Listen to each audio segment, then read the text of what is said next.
Hello, and welcome to the Legal Environment of Business. I'm your Professor John Harvey, and here we are in week 15.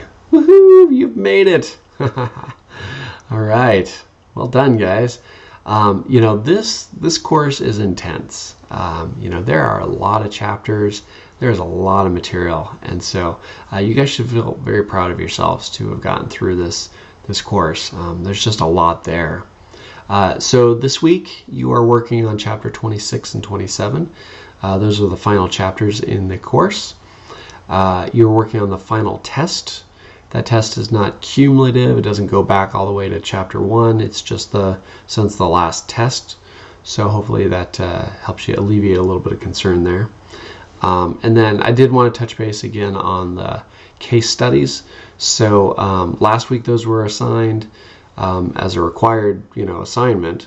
Some of you have been turning those in as extra credit as well, but just kind of a reiteration there that those case assignments, what I'm really looking for is you to pull in everything you can into this case. So, it's not just, when I say who's involved, it's not just the plaintiff and the defendant. I mean, who's the judge, what court circuit, who are the lawyers, who are the witnesses. I mean, there's a lot you can pull in. When I say, what are the issues of the case? I mean, you can pull in all sorts of stuff, and I really want to see you pull in as much information as you can and try and bring in as much of that material. Okay, so that's what I'm looking for here. I'm really looking for quantity and seeing that you're making these connections. So that's the idea behind the case study. All right. Yeah, I mean, man, when you think about everything that we've covered, it's so much. I mean, we've covered, constitutional law. We've talked about the judicial system.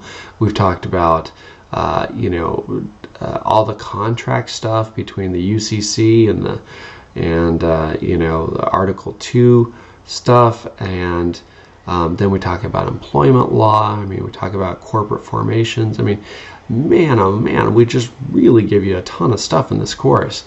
And believe it or not, it's an overview. I mean, people can spend their lives, becoming lawyers and focusing in on just patents, and becoming, an intellectual property lawyer, just to give you an example. I mean, it feels like, can we get more information? Yeah, each one of these sections just goes further and further in. There's so much more. I mean, we really just kind of scratch the surface by giving you an overview of these areas. So hopefully it gave you a framework, an understanding of how all this stuff works. And I hope you really enjoyed that. I know I enjoy teaching it and covering this stuff, and there's just so much there, and there's so many pieces that fit together. So it's a really fun course for me to teach. I really enjoy teaching and talking with you guys about the material. So hopefully you guys have had a lot of fun with that as well. Some final housekeeping things. There's no final test. There's just the test 4, which covers just the last little bits. But finals week, there's no actual final for you to go and take. Everything's due on the 30th, so if you have any sort of extra credit things or any late assignments or whatever, I stop grading on the 30th or after the 30th. So make sure and get those in. I do have a deadline in terms of turning in grades and all that, so make sure and get that in. And there's 1,000 points in the semester, so hopefully you guys are well aware of your grade. It's just look at your total points, and that tells you. If you have over a 900, you've got an A. And so on and so forth. So try to keep that as clear and front of mind as possible.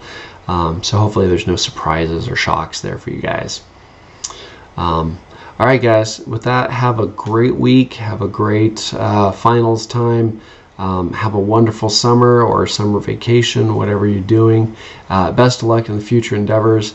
It's been an honor to teach you guys and be a part of this class. So all the best, and take care, guys. All right.